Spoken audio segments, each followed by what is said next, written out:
When I first saw him standing in the doorway of the bathroom, holding a bouquet of flowers, I froze.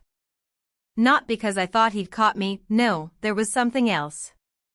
A sudden rush of shame and exhilaration flooded me, as if I'd been caught doing something far worse than what was about to unfold.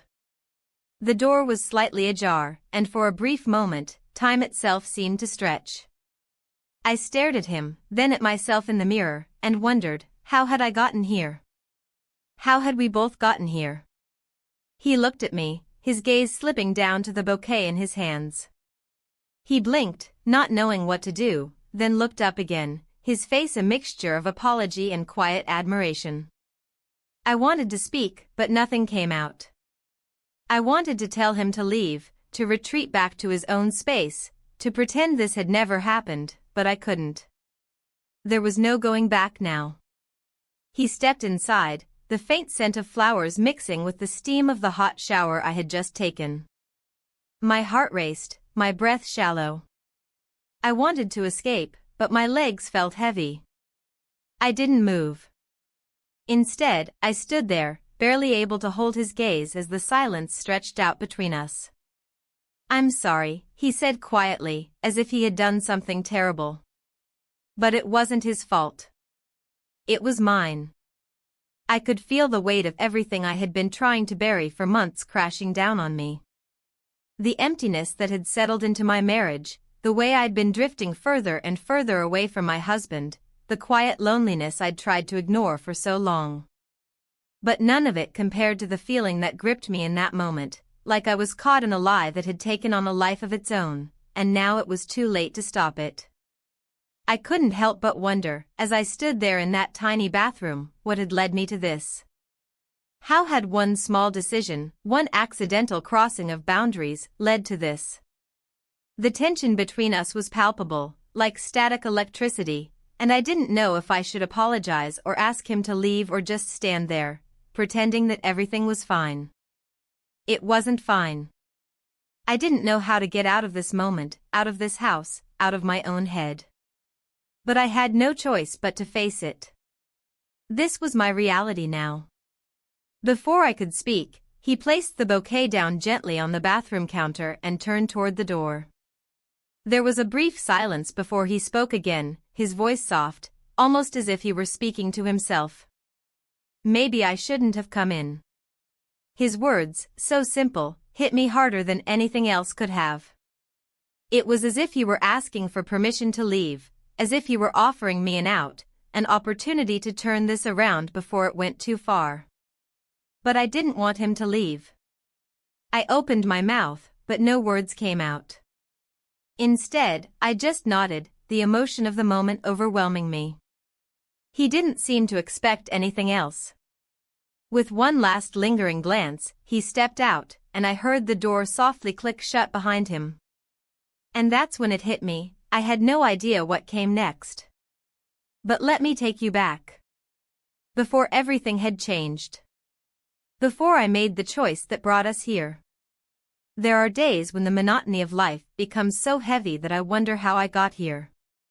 I didn't set out to be this woman, this wife who drifts through her days, barely aware of the passing hours. But somehow, here I am. My life was once full of possibilities, of new adventures and excitement. But 8 years of marriage have a way of dulling things. It wasn't as if we ever fought, no, we didn't argue. We didn't scream. We simply existed. Together, but apart. The mornings were the same. Every morning, I woke up at exactly 6:30, the alarm clock's buzzing cutting through the stillness. I made coffee, as I always did, poured the milk in just the right amount, then brought it to my husband, who would be sitting at the kitchen table, already halfway through the newspaper. We exchanged a few polite words. "How did you sleep?" "Fine." "And you?" But nothing more. There was no real connection anymore. The small talk had become a ritual. A form of communication, but not the kind that filled the space between us. And then he left for work. Just like every day. After he was gone, the house felt oddly quiet. I would tidy up, make the bed, fold the laundry, prepare the dinner for later, things that didn't require much thought, just muscle memory. I kept busy, but it was like I was moving through life on autopilot. And as the days wore on, I started to feel like a ghost in my own home. I'd often think about the days before marriage. Before the responsibilities. Before the house. Before the routine. Back then, I could go out on a whim, explore, do whatever I wanted. But that was years ago. It was as if I'd lost myself in the process of becoming a wife. But what did it mean to be a wife anymore? I loved him, I think. Or, at least, I had once. But love had become a distant memory, like something I could barely recall. The passion that had burned between us when we first met was long gone. It wasn't that we didn't care for each other, it was that we had forgotten how to care for ourselves. Our marriage had turned into a duty, a daily obligation that neither of us questioned. It was on one of those ordinary days, when I was standing in the kitchen, chopping vegetables for dinner, that I first noticed him. The neighbor. He had just moved in across the street, and I hadn't really paid much attention to him at first. But one morning, as I was pulling the curtains back to let in the light, I saw him standing in his yard, watering his plants. He looked up, and for a moment, our eyes met. It was a simple glance, but there was something about it that stirred something deep inside me. Something I hadn't felt in a long time. It was a reminder of what it felt like to be seen. To be noticed. And I realized, in that moment, that I had been invisible for far too long. He smiled at me, a small, knowing smile, and then went back to his work. I quickly turned away, but I could feel my heart beating faster. It wasn't just the way he looked at me, it was how he made me feel. Like I was something more than just the woman who prepared dinner every night, who cleaned the house and smiled politely when her husband came home. He made me feel alive again, even for just a second. And that was all it took. The next time I saw him, I didn't look away. Instead, I smiled back. It wasn't much, but it was enough. Enough to make me wonder what it would feel like to be seen again. Enough to make me question everything I had settled for. The next few days passed, and our encounters became more frequent. It wasn't anything overtly flirtatious, but there was a subtle tension between us. A connection that felt more real than anything I had felt in a long time. I didn't expect it. I didn't seek it out. But it was there, lurking beneath the surface. And it was impossible to ignore. And then, one day, it happened. He knocked on my door. Just a simple visit, he said. He had some extra flowers from his garden, and thought I might like them. I told myself it was innocent. Just a friendly gesture. But as I looked into his eyes, I knew it wasn't. I had no idea where this would go. I had no idea how it would end. But I knew, in that moment, that something had changed. And there was no turning back. It wasn't supposed to be like this. I never intended to fall into it, to let something shift in me that I couldn't quite control. But there it was, that feeling I hadn't felt in years. Something that stirred deep within, like a door opening in the back of my mind. The flowers were still sitting on the kitchen counter. A simple bouquet of white lilies, the kind that always made me think of fresh starts, of new beginnings. They were from him, the neighbor, the one whose smile had somehow made my heart race even in the briefest moments. I hadn't meant to take the flowers. I had smiled politely, accepted them with the sort of gratefulness that was expected, and then watched as he turned and walked away. But I hadn't expected the emptiness that followed.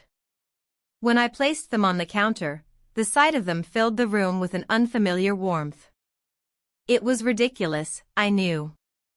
Flowers were just flowers.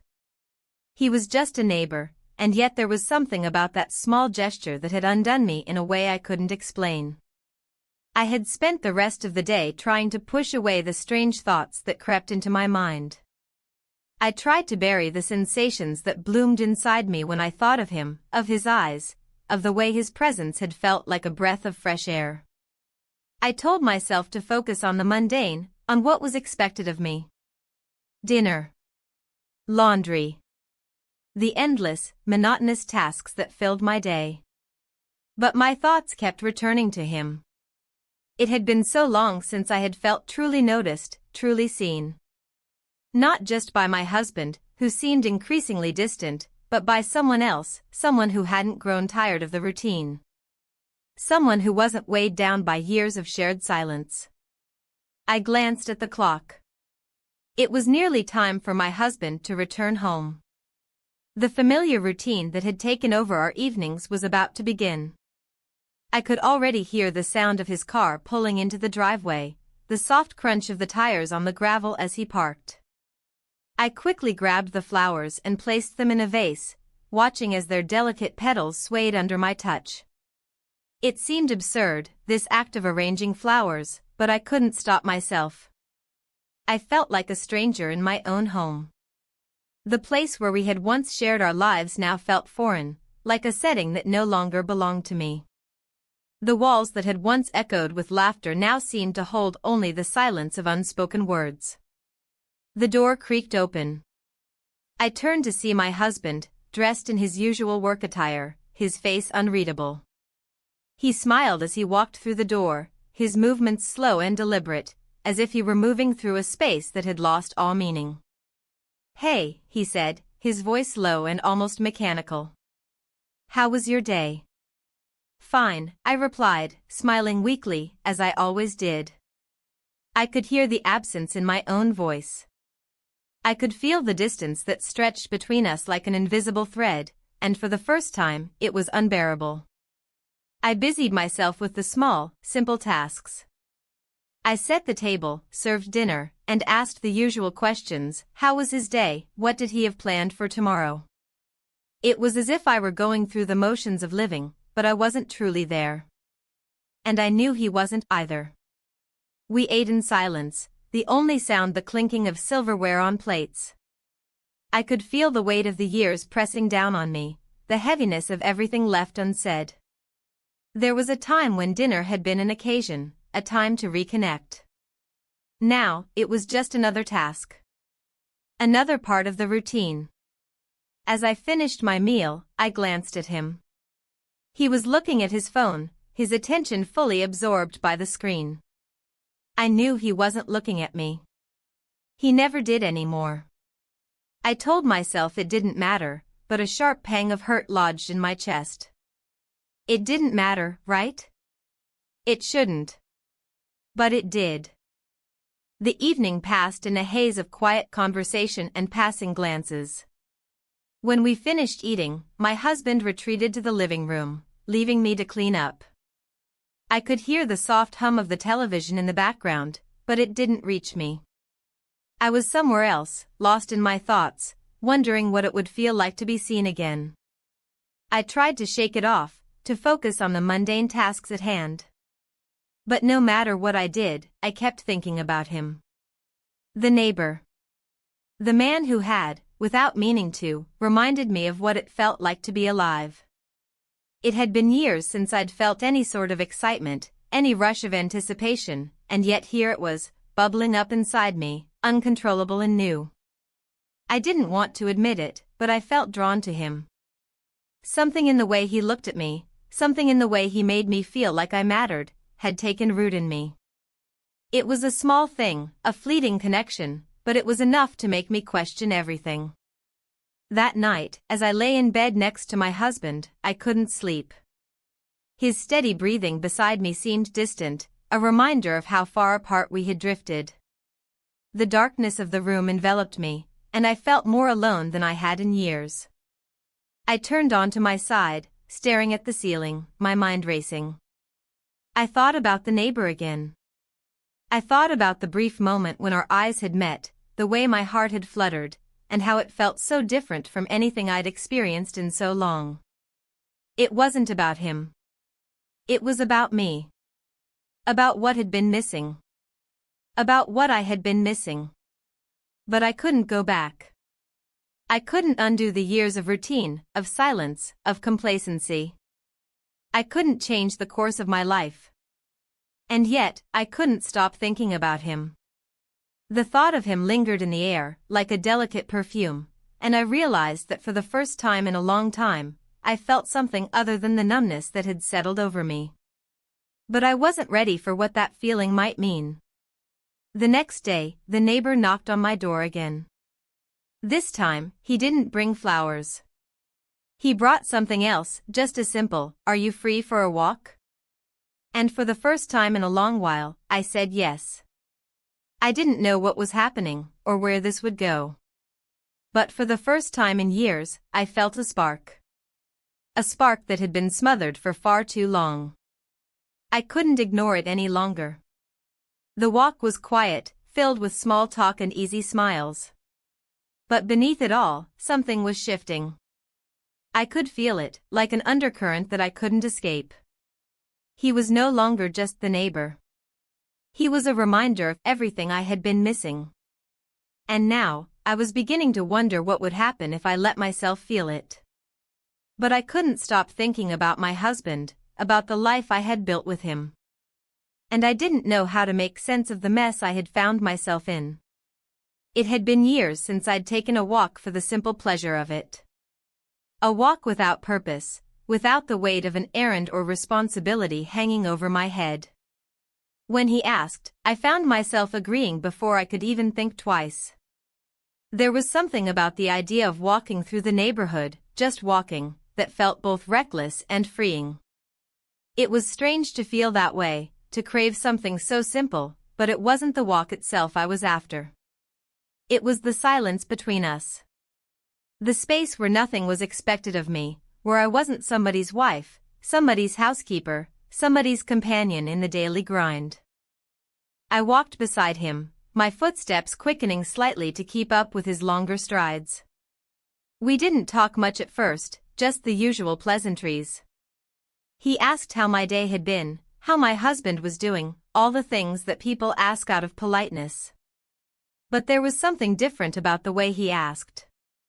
It wasn't just about the words. It was about the way he listened. He wasn't looking for a rote answer, a reply to satisfy the void of silence. He was present, fully present. And it made me realize how rare that feeling was.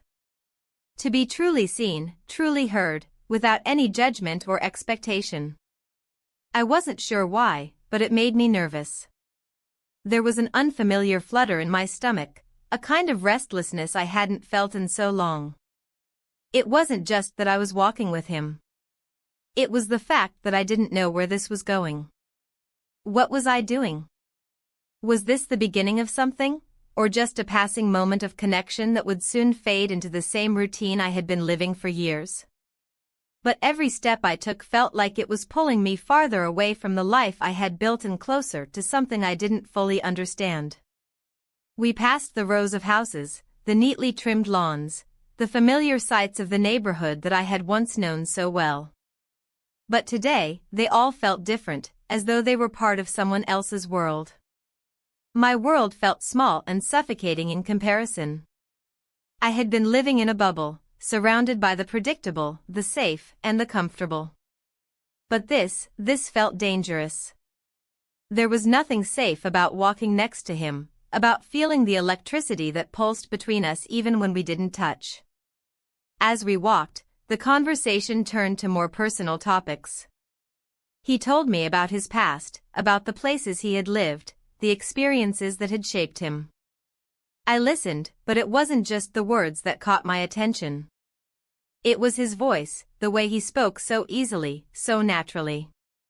It was as though everything he said was important, but at the same time, it wasn't. It was just life, unfolding in real time. He made it seem effortless. And I couldn't help but wonder, when was the last time I had felt that way? When had life felt effortless to me? I realized, with a jolt, that I had no answers. The life I had was so full of routines, obligations, and silent compromises, that I had forgotten what it felt like to simply live.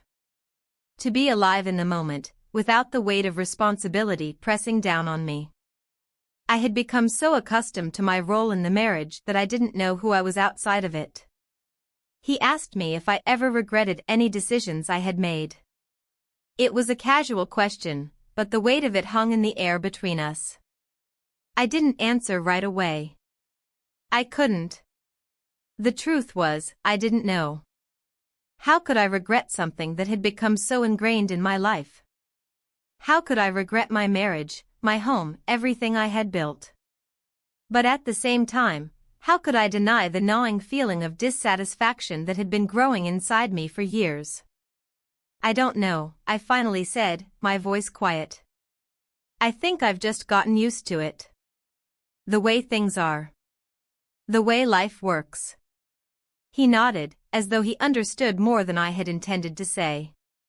He didn't push me for more. Instead, he just walked beside me, his presence calm and steady, like a quiet anchor in the chaos of my thoughts.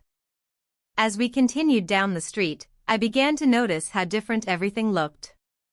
The houses, the trees, the patches of sunlight filtering through the leaves, it all seemed sharper, more vivid.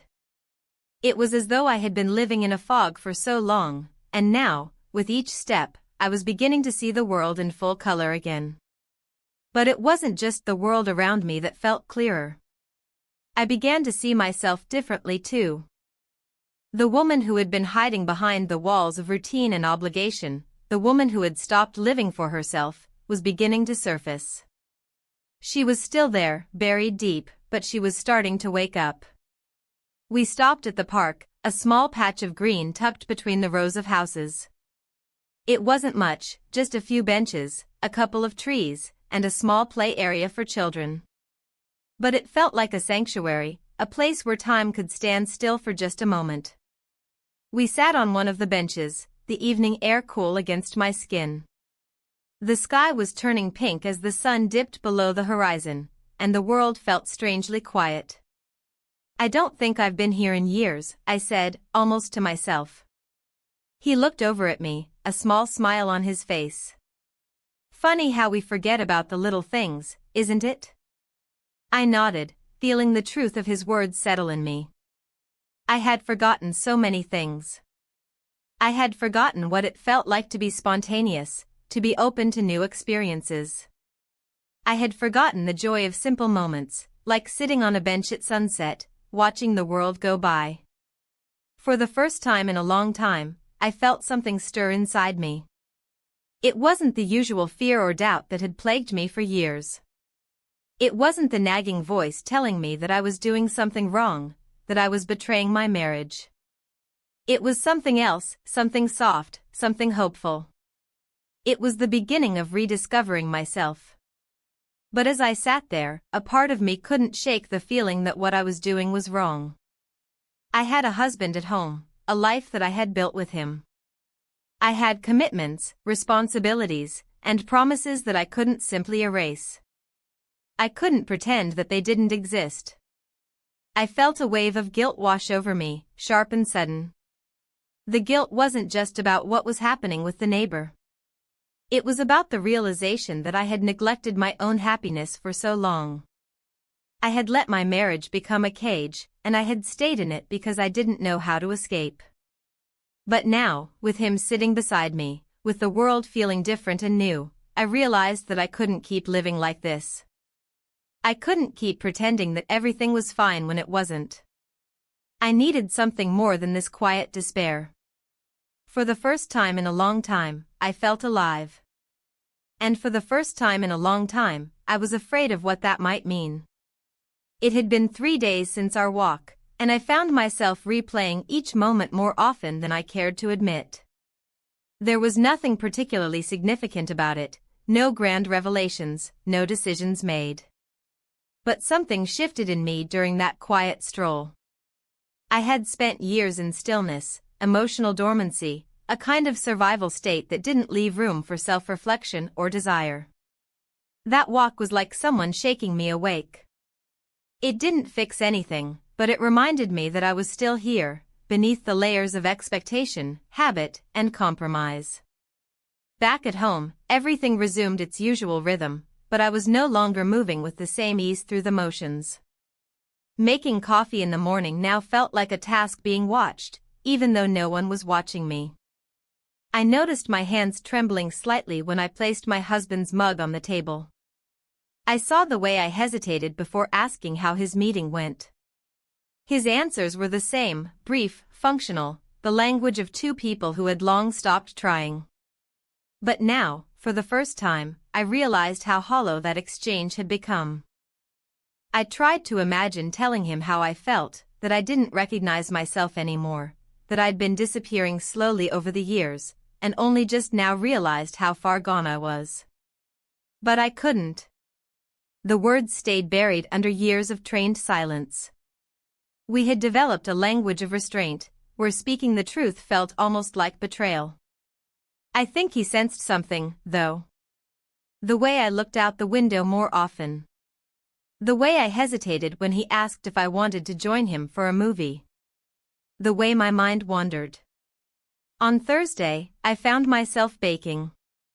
Not out of need or hunger, but out of a strange compulsion to do something tactile, something that required focus. The smell of warm cinnamon filled the kitchen, and for a moment, it brought me back to a different time. I used to love baking when we first got married. I used to hum to myself in the kitchen, excited for him to come home and try whatever I had made. Now, the act felt like a memory I was performing rather than experiencing. As I placed the loaf on the cooling rack, the doorbell rang. My heart jumped, instinctively. I knew who it would be before I even reached the door. I don't know how I knew, I just did. I hesitated for a breath and then opened it. There he stood, my neighbor, holding a small bag in one hand and a sheepish smile that made me forget to breathe. He said he had found a used copy of a book we'd spoken about and thought I might want it. His words were casual, but I felt the air between us tighten, as if acknowledging what hadn't been said. I thanked him, invited him in before I could second-guess myself. He stepped inside and commented on the smell of the baking. I told him I had just taken something out of the oven. He smiled and asked if I'd been baking for someone special. I laughed awkwardly and said, just the usual. But the truth was, it hadn't been usual for a long time. We sat in the kitchen, and I offered him a slice. He took it, complimented the taste, and we talked about books, weather, music. Nothing that meant anything, and yet it all did. His presence was unsettling in a way that made me feel more aware of myself, of my posture, my breathing, even the tone of my voice. I hated how that awareness both scared and excited me.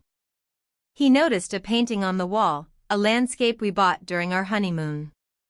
He asked about it, and I told him where it came from. I described the small coastal town we had visited, how the artist had been painting on the boardwalk and we had stood watching for nearly an hour before finally buying it. As I spoke, I realized I hadn't told that story in years. My husband hadn't mentioned the painting in just as long. It was as though we had stopped looking at the things we once loved.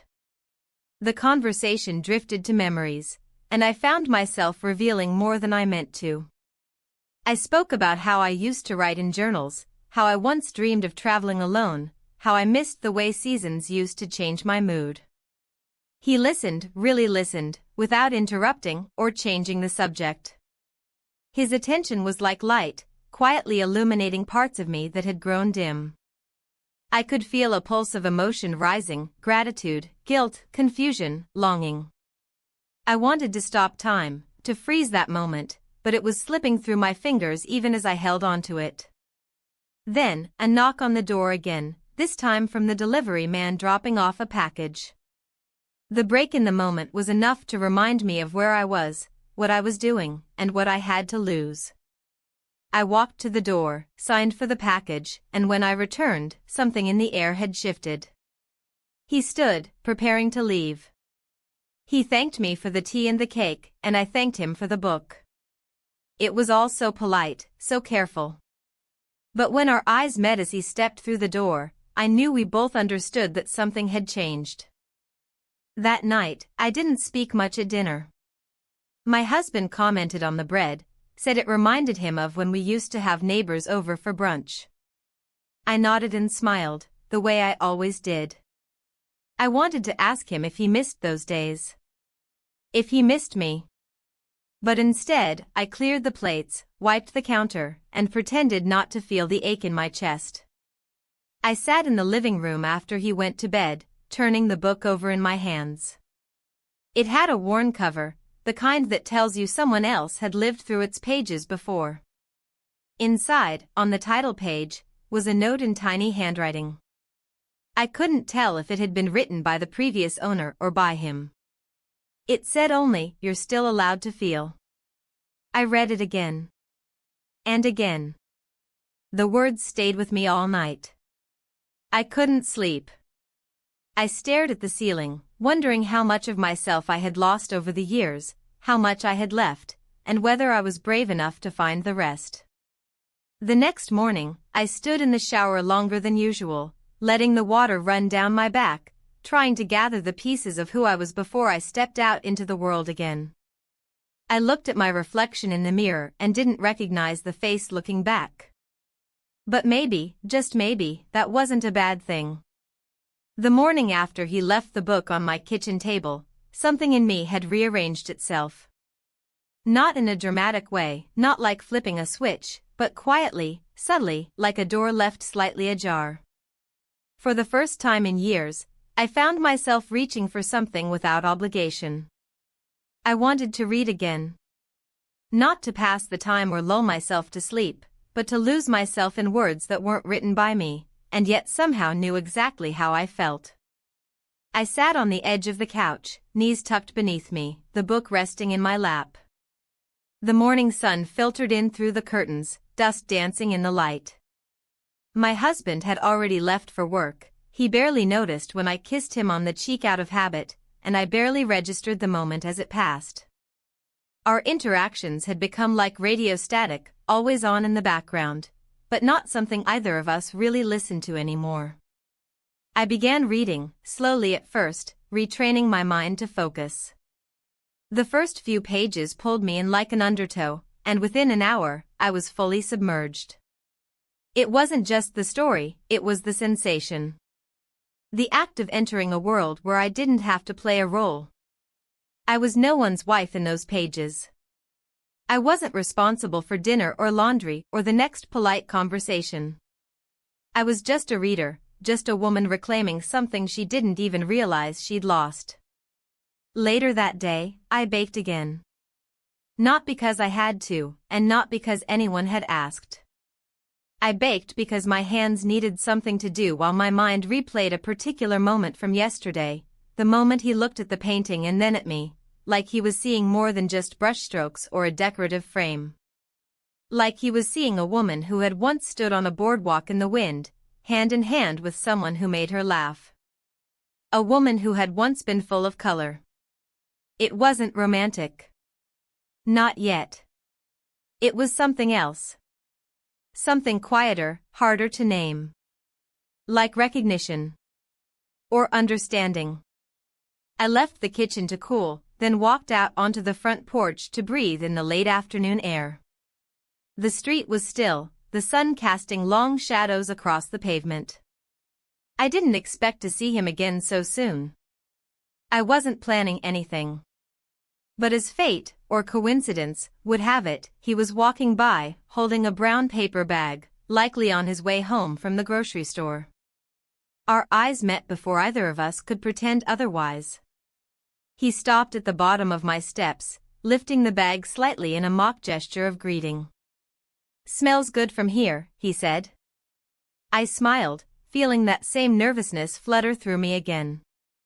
I made the same bread. Better this time. There was a pause, not awkward, just full. He shifted his weight and looked at the porch. "Do I get to taste this one too?" I opened the door wider without thinking. "Sure." And just like that, he was inside again. I served us both a slice at the kitchen table. It was late afternoon now, the kind of light that makes everything look softer, like the house had exhaled. He took a bite and nodded appreciatively. I watched his reaction more than I should have, but not for validation. For something else. Reassurance, maybe. That I was still capable of creating something others could enjoy. We didn't talk much at first. He complimented the bread, asked about the book.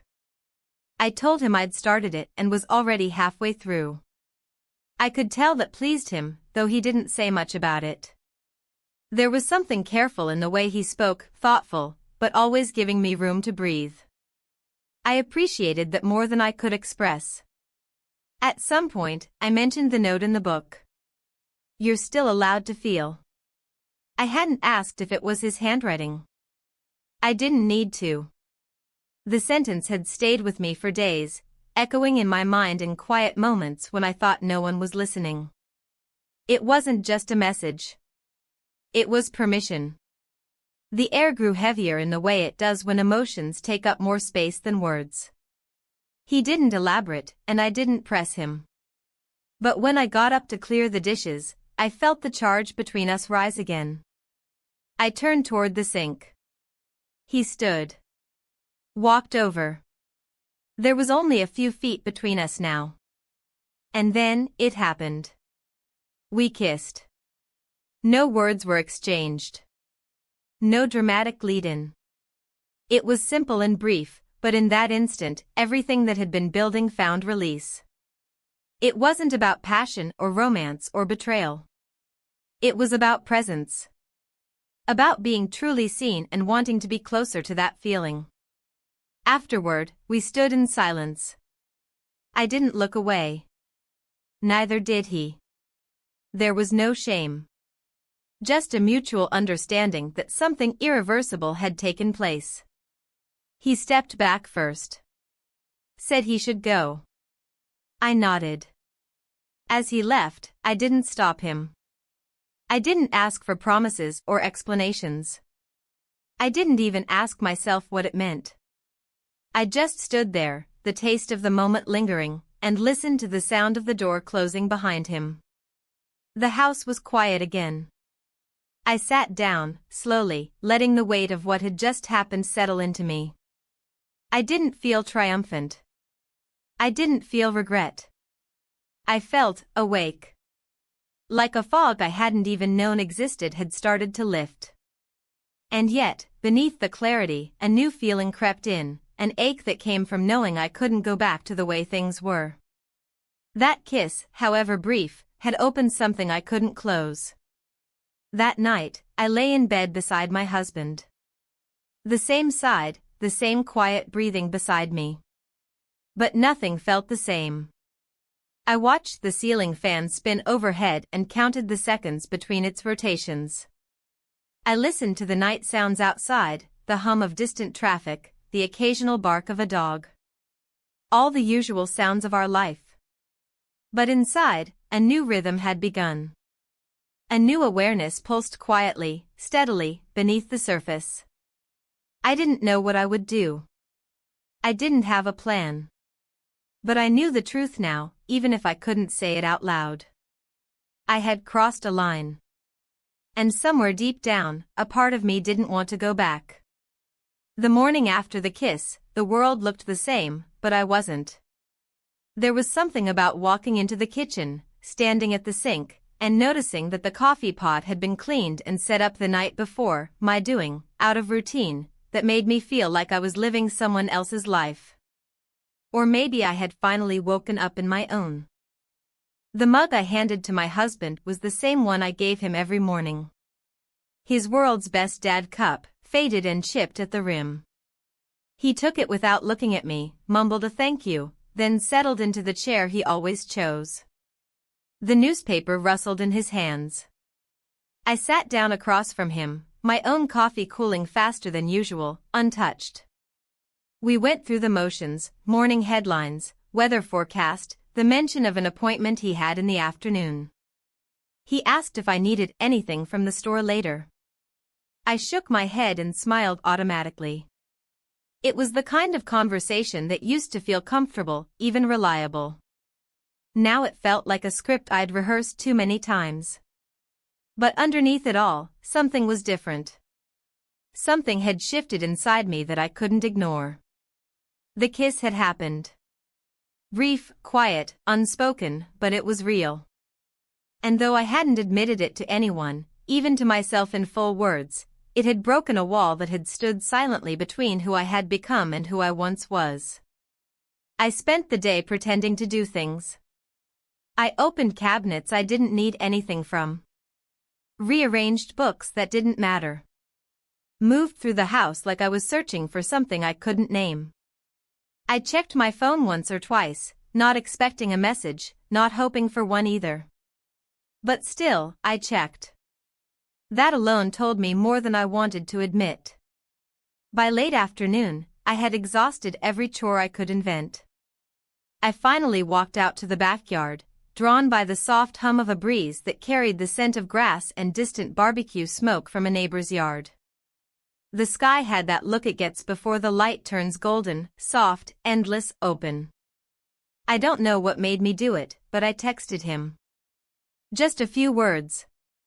Going to the lake house tomorrow. Haven't been in a while. I stared at the screen after I sent it. I didn't ask him to come. I didn't imply anything. But I also didn't say it was just me going for solitude or errands. I left it open, deliberately. It was a place we hadn't been to in over a year. The house had belonged to my parents, and after they passed, we kept it mostly for the sake of tradition. We would go once or twice a year, spend a quiet weekend, sometimes with friends, often alone. In recent years, even that had dwindled. My husband always had an excuse: work, the weather, an aching back. I had stopped asking. The house wasn't far. Just outside town, tucked behind a bend in the road and surrounded by tall trees that whispered when the wind moved through them. I'd always loved it there. It felt like a different version of my life existed within those walls. One that hadn't aged in the same way. A version of me I barely recognized anymore. The next morning, I packed a small overnight bag. Nothing dramatic. A change of clothes, a light sweater, a book I hadn't finished. My husband didn't ask questions. I told him I'd be back tomorrow, that I just needed air and quiet. He nodded, barely reacting. Maybe he thought I was just tired. Maybe he didn't care. Or maybe he had stopped asking about my world the same way I had stopped asking about his. Driving to the house was like sinking into a dream I hadn't let myself visit in a long time. The roads were familiar, lined with trees I used to name when I was a girl. When I arrived, I parked by the edge of the gravel driveway, stepped out, and just stood there for a moment, breathing it in. The door creaked the way it always had. Inside, the air smelled like pine and old wood, like something untouched by time. The curtains still hung the way I remembered them, faded slightly but clean.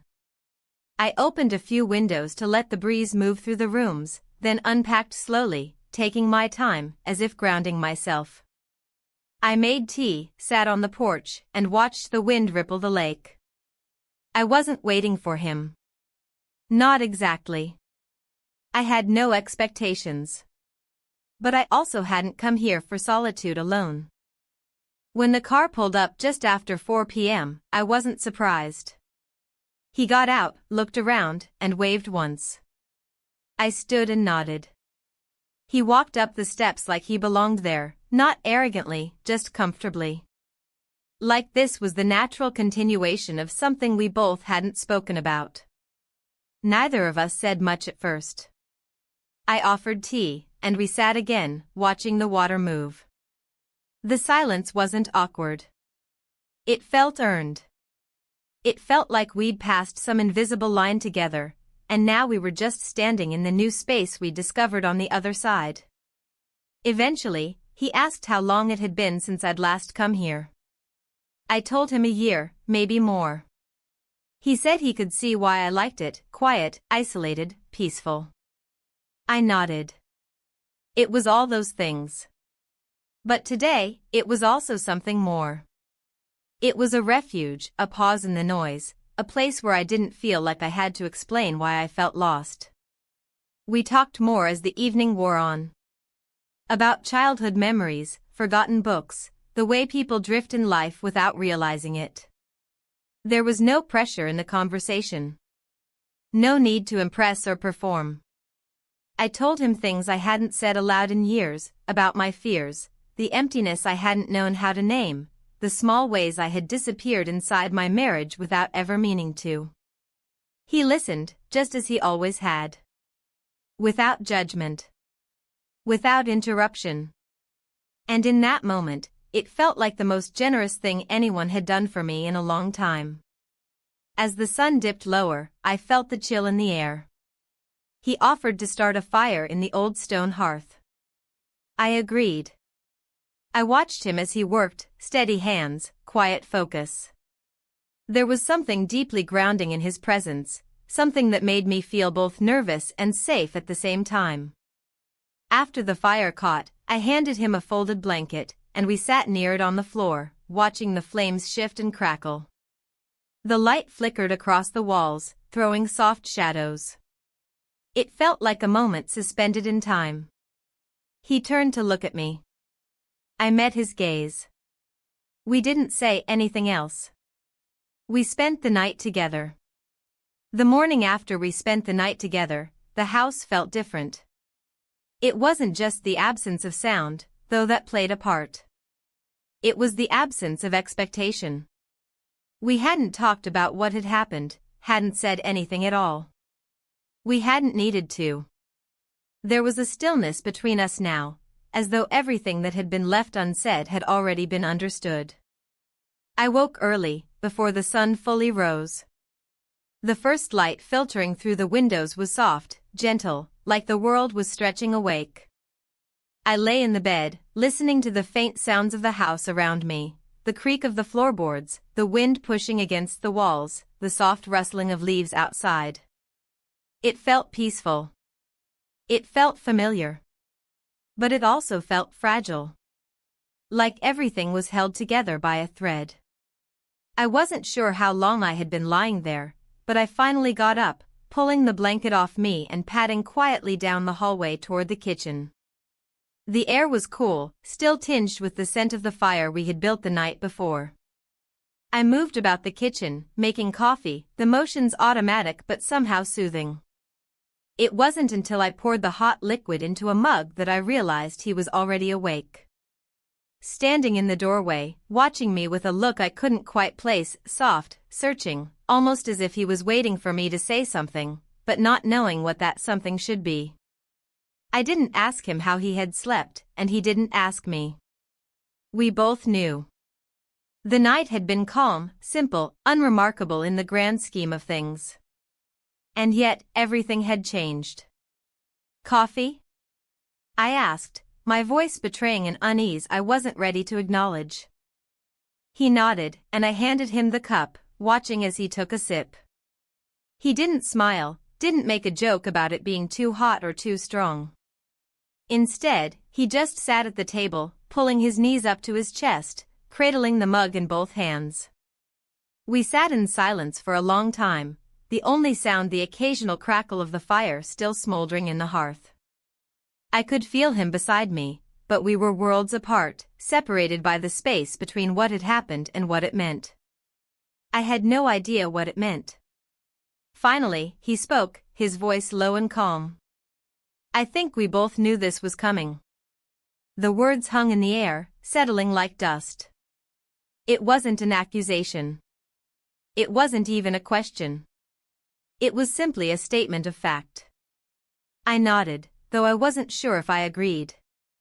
The truth was, I didn't know what I had expected when I invited him here. I didn't know what I wanted. All I knew was that something had shifted, something had cracked open, and now there was no going back. What happens now? He asked, his gaze still fixed on the fire. The question was simple, but it felt impossible to answer. What happened now? Did I return to my life? To my marriage? Did I try to put the pieces back together, as if nothing had changed? Or did I let this moment linger, and let it define the rest of my life? I took a deep breath, feeling the weight of it all pressing down on me. I don't know, I whispered, more to myself than to him. For a while, we said nothing else. I finished my coffee, then stood to refill the mugs. I moved slowly, trying to think, trying to make sense of the thoughts that were tumbling around in my head. There was so much I didn't understand. So much I was afraid to confront. But I couldn't keep running. I couldn't keep pretending that everything was fine when it wasn't. As the morning wore on, we eventually stood and began to gather our things. There was no hurry, no rush to leave, but I knew we couldn't stay here forever. I couldn't stay here forever. We drove back in silence, the car moving down the winding roads like it always had. The trees blurred by the window, the sun high in the sky, and yet everything felt muted. The world felt muted, as if it had slipped into a kind of slow motion that I couldn't escape. I didn't know what to say when we arrived back at the house. He parked in front of my driveway, and we sat there for a moment, not looking at each other. I could feel the tension building between us, a weight I couldn't shake. Finally, I spoke, though the words felt heavy in my mouth. "Thank you," I said, my voice barely more than a whisper. "For coming. For being here." He nodded, his expression unreadable. "You didn't need to thank me." But I did. I wasn't sure why, but I did. It was a strange thing, this feeling of gratitude in the midst of uncertainty. I had invited him in, yes, but it was so much more than that. I had invited him into my life, into this space where things were no longer clear, where the lines between right and wrong, between what I wanted and what I was supposed to want, had all started to blur. "I don't know what to do now," I said, more to myself than to him. "You don't have to figure it out all at once," he replied, his voice quiet but steady. I nodded, though I wasn't sure I believed him. Everything felt so immediate. So urgent. Like I had to make a decision, take some kind of action before it all slipped away. But I didn't know what that action was. I didn't know what I was supposed to do next. "Take care of yourself," he said, his words soft but final. It was a goodbye, even though we hadn't said it aloud. And then, he was gone. I stood there for a moment, watching as he drove away, feeling the emptiness creep back in, like a slow tide pulling me under. I had no idea where to go from here, no idea how to navigate the mess I had made.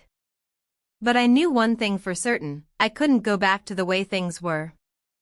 I just didn't know if I was ready to face whatever came next. The house felt emptier the next day. Even though it wasn't truly empty, there was a hollowness to it that I couldn't ignore. The walls, the furniture, the sunlight streaming through the windows all felt like they were too still, too quiet. I had always known that this house wasn't alive with energy. It was a home, yes, but it had long since stopped feeling like a place where I could exist fully. I tried to focus on the small tasks that made up the majority of my days. I scrubbed the kitchen counter, rearranged the books on the shelf, refilled the flowers in the vase. Little things that didn't require much thought but kept my hands busy. It was the kind of routine that had once felt comforting, but now it only amplified the silence. I hadn't heard from him since the night we spent together at the lake house. At first, I had hoped he would reach out, that there would be some sort of message, even just a few words to acknowledge the quiet shift that had occurred between us. But nothing came. And I realized, as the hours stretched on, that I had no right to expect anything. I had made the choice. I had invited him into my life, into this fragile space, but I had done so knowing there were no guarantees. As the day wore on, my mind wandered back to the conversations we had shared. It wasn't just the physical closeness I had felt in the space between us, it was the emotional proximity, the way we had been able to talk without pretenses, without hiding parts of ourselves behind well-practiced smiles. In those moments, I had felt like I could finally breathe. But now, the air in the house felt thick again, stifling in a way that made it hard to focus. I went about the motions of my day, but everything felt distant, detached, like I was watching myself move through life from behind a glass wall. I glanced at the clock. It was nearing the time when my husband would usually return from work. I hadn't given him much thought over the past couple of days. He had been there, of course, but he had become more like the furniture in the room, present but absent in every meaningful way. The distance between us had always been there, growing, even as we smiled and spoke the words that kept the facade intact. When he walked through the door, I was standing in the living room, staring at the TV, though the show playing had long since faded into background noise. He greeted me with a quick hey, and immediately started to shuffle through the mail, not bothering to meet my gaze. "Hi," I said, the word feeling like it came from a different place in me, a place that wasn't quite present. "How was work?" "Fine," he said, not looking up. "Busy?" "Same as usual." I nodded. The silence stretched between us, and I didn't know what to do with it. The words I wanted to say didn't come. I had so many questions, so many thoughts rattling around in my head, but I couldn't find a way to ask them. I didn't know if I was waiting for him to say something, or if I was waiting for the words to come from me. But neither of us said anything of consequence. We went through the motions, dinner, dishes, small talk, and then retreated to our separate spaces. He sat in front of the TV, and I sat on the couch, not watching but not quite leaving either. The air in the house was thick with things unsaid, and I didn't know how to clear it. Later that night, as I lay in bed, I heard his steady breathing beside me, and I felt the familiar ache of knowing that we were two people drifting in the same space but living in different worlds. I had once thought that marriage meant understanding, meant being in sync. But now it felt like a long-standing agreement, a contract that neither of us had ever really questioned. The bond we shared was no longer made up of shared moments, laughter, or connection. It had become something else entirely. It was a ritual. A commitment. I stared at the ceiling, wondering what had happened to us. There had been love once, I knew that much. But love had faded in the face of routine. The small, intimate connections had been replaced with distance. I had become invisible, and somewhere along the way, I had let myself disappear. The truth was, I didn't know who I was anymore. The woman who had married him, the woman who had fallen in love and made a life, she seemed like a stranger to me now. I had built this life on the foundation of expectations, and somewhere in between, I had lost sight of what mattered most, me. The next morning, the weight of the previous night's silence still hung in the air. I didn't know how to address it, didn't know what to say or if anything could be said. I made coffee in the morning, as usual, and when he sat down at the table, I looked at him across the room. He didn't look back. "I think I need a break," I said suddenly, the words surprising me as much as they surprised him. He stopped, mid-bite, and looked up at me, his eyes narrowing slightly. "What do you mean?" I need some time," I said, feeling the weight of the words settle in my chest. "I need some space to figure things out." He put his fork down, his expression unreadable. "What's going on?" "I don't know," I replied, standing up from the table. "I just don't know anymore." The room was still, the silence pressing down on both of us. It was a silence that had been growing for months, maybe even years. The questions I had been avoiding finally broke through the surface, but I wasn't ready to face them. Not yet. "I'm not sure what's happening," I said quietly, almost to myself. "I feel like I'm losing myself." He didn't respond. And in that moment, I realized that I had been losing myself for far longer than I had known. I had been drifting through life, through this marriage, pretending that everything was fine. But everything was not fine. And I wasn't fine. "I just need some time," I repeated, this time more firmly. Time to figure things out.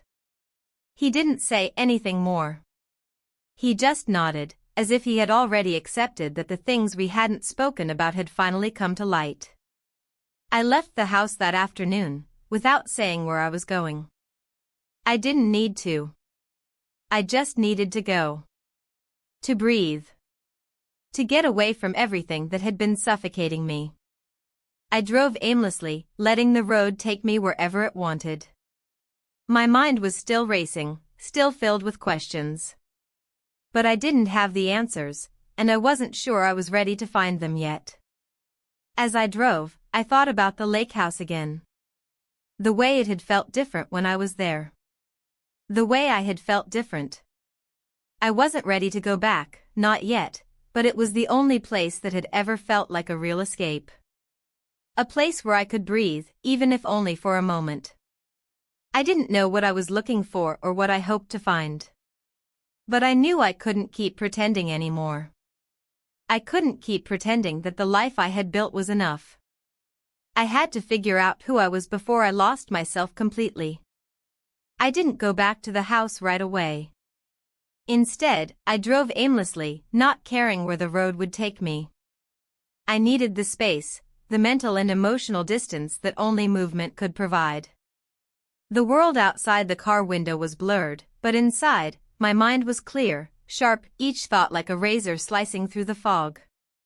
I couldn't stay in that house anymore, not with him, not with the silence that hung between us like an unspoken truth. There were things I needed to figure out, things I wasn't ready to face. But no matter how far I drove, no matter how many turns I took, I couldn't outrun it. It was there, in the pit of my stomach, the weight of the choice I had made. The choice to step away from everything I had known. I pulled over at a small diner on the side of the road, its sign flickering in the fading light. It wasn't much, just a stopover for truckers and locals, the kind of place where no one asked questions. I wasn't looking for answers, but the idea of sitting in a quiet corner, away from the noise of the world, felt like a small, manageable relief. The diner smelled of grease and coffee, and I slid into a booth by the window. The waitress, an older woman with a weary smile, set a cup of coffee in front of me without a word.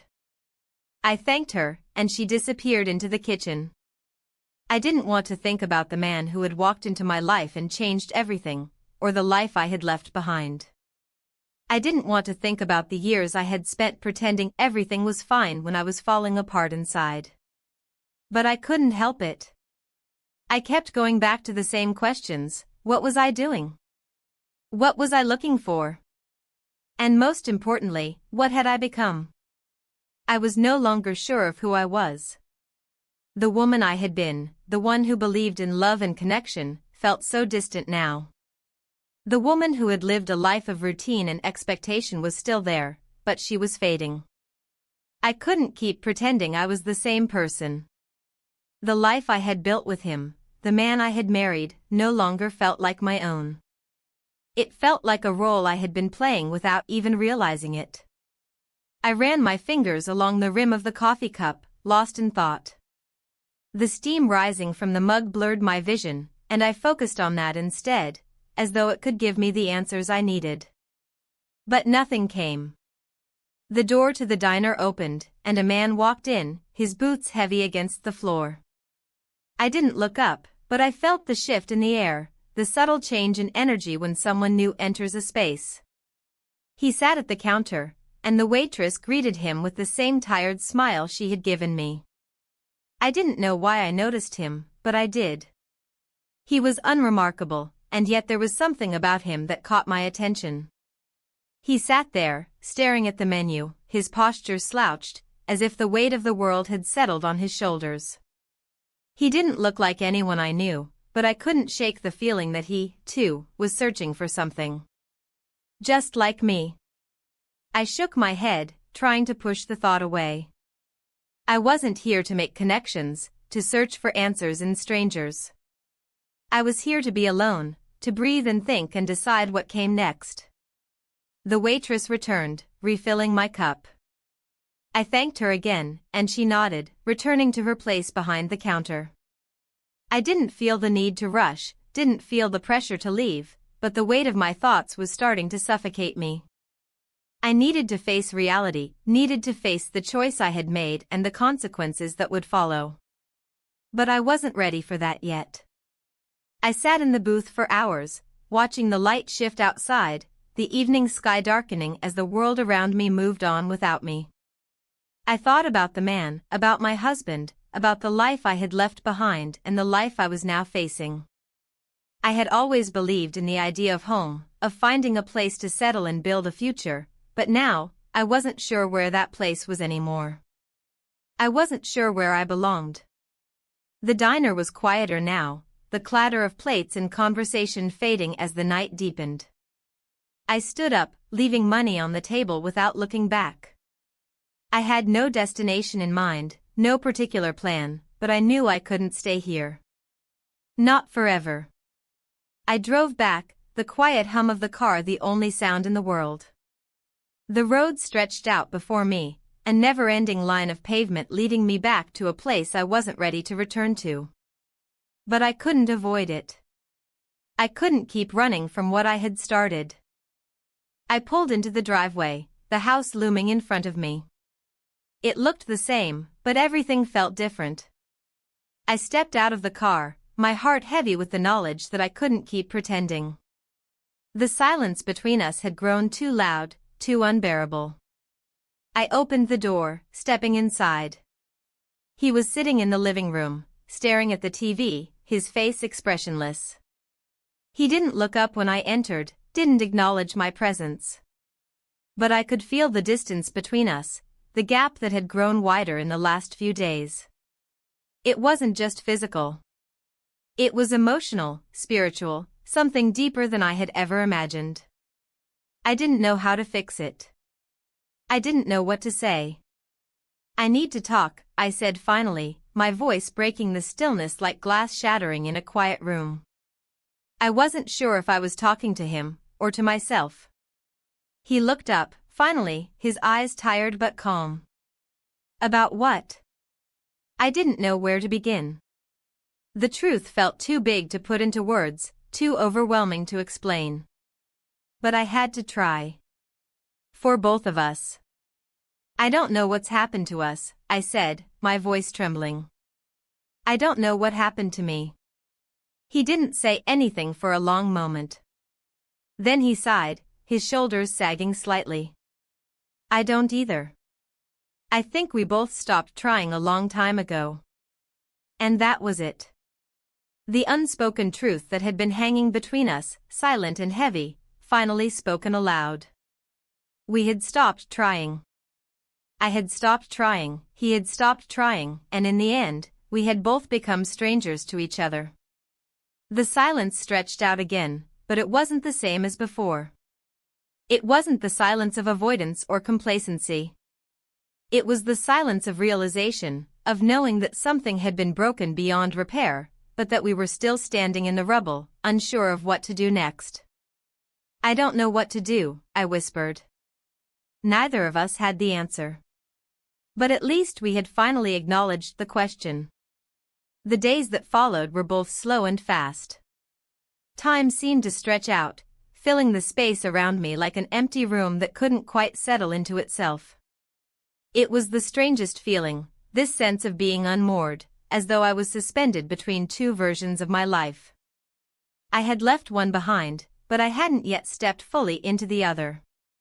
I spent most of the week in a kind of half-daze, moving through tasks without really engaging with them. I cleaned, cooked, did the laundry, all the small duties that made up the rhythm of my days. But none of it held meaning anymore. The world outside felt too large, too full of possibilities I couldn't reach, and yet, inside this house, everything felt claustrophobic. It was like being trapped in a room with no doors or windows, but knowing that if I just looked hard enough, I might find a way out. And then there was him, the man who had turned everything upside down without meaning to. I hadn't seen him since the day I left the lake house. I didn't know if I was waiting for him to call, or if I was simply avoiding it. Either way, I couldn't get the moments we had shared out of my mind. His presence, his words, they lingered with me, haunting me in the quiet of the night when the world felt empty and my thoughts turned inward. But I couldn't call him. I couldn't reach out. I wasn't sure what I would even say. Would I ask for more? Or would I retreat, as I always had, back into the life I had built with my husband? The thought of that life seemed suffocating now, but it was all I knew. It was familiar, even if it no longer fit. I woke one morning to find the house still dark, the air cool from the early hours. I had slept fitfully, waking up several times during the night to stare at the ceiling, feeling that same gnawing ache deep in my chest. My husband had already left for work. The kitchen was empty, the silence palpable in a way it hadn't been before. I noticed the pile of unopened bills on the counter and the half-finished cup of coffee from the morning before. It was all just there. Everything just existed around me, but none of it mattered anymore. I moved through the house like I was a ghost, a spectator in my own life.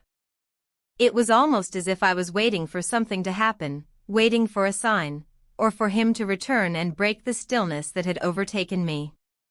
But nothing came. I didn't know how to fill the silence. I didn't know what to do with this strange sense of isolation that had enveloped me, this feeling of being split between two worlds, one that no longer made sense, and one that I wasn't ready to fully step into. Around noon, I found myself standing in front of the mirror, my reflection staring back at me like a stranger. I didn't recognize the person looking at me. The woman who used to laugh easily, who had once believed in the future, seemed so distant now. What had happened to her? When had she stopped living for herself? When had she stopped asking questions? I wanted to blame my marriage. I wanted to blame my husband for not seeing me, for not noticing the slow unraveling of who I was. But that wasn't fair. I had let myself get lost in the roles I had created. I had shut down the parts of me that needed more, that wanted more, and now I was left trying to figure out how to breathe again. I had spent so long ignoring the whispers inside me, telling myself that everything would be fine. That if I just kept going, just kept doing what was expected of me, it would all make sense. But it didn't. It had never made sense. I grabbed my coat and left the house, not sure where I was going but knowing I needed to move. I drove without a destination in mind, taking turns down roads I didn't recognize, hoping the motion would bring some clarity. The world outside was beautiful, an endless stretch of fields and trees, the sky a soft blue with just a hint of clouds. But everything felt so disconnected. It was like I was floating, untethered from anything solid. I found myself at a park, an old place I used to visit when I was younger. It was quiet now, just a few people walking their dogs, a couple of children playing on the swings. I parked the car and got out, letting the cold air bite at my skin. There was something grounding about being here, something familiar that pulled me back into the present. I walked along the path, letting my thoughts wander. I thought about the past, about the woman I used to be, the dreams I once had. I remembered the way I used to look at the future, not with fear, but with excitement. I had believed in possibility back then. But now, it felt like all that potential had been drained from me, replaced by the weight of responsibility and routine. The sound of footsteps behind me pulled me from my thoughts, and I turned to see a figure walking in my direction. It was him. The neighbor. I hadn't expected to see him here, but there he was, walking towards me, his expression unreadable but calm. For a moment, neither of us said anything. We just stood there, two people caught in a moment neither of us had planned. Then, he spoke. "I didn't expect to see you here." "I didn't either," I replied, my voice steady but unsure. "I just needed to get out of the house." He nodded, understanding more than I had expected him to. Sometimes, it's hard to stay still, isn't it? I wasn't sure if he was talking about the house, or about life in general. But in that moment, it felt like he understood. He had said so little, but it was enough. The weight of the unspoken words between us, the things we hadn't said, suddenly felt less heavy.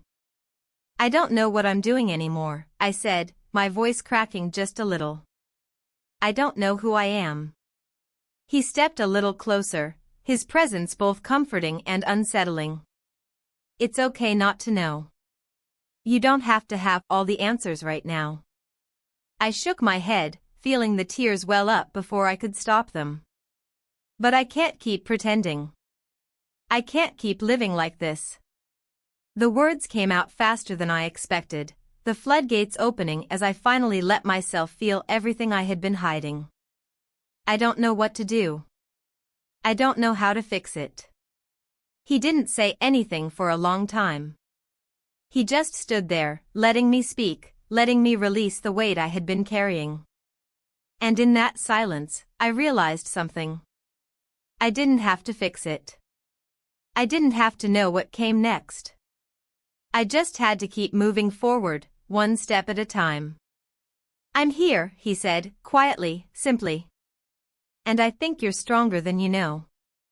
I looked up at him, wiping the tears from my face. I don't feel strong. You will, he said. When you're ready. We stood there for a moment, the park around us quiet and still, the weight of the world pressing in on both of us. But it wasn't suffocating anymore. It wasn't overwhelming. It was just life, unfolding, messy and uncertain. And for the first time in a long time, I felt like I could breathe.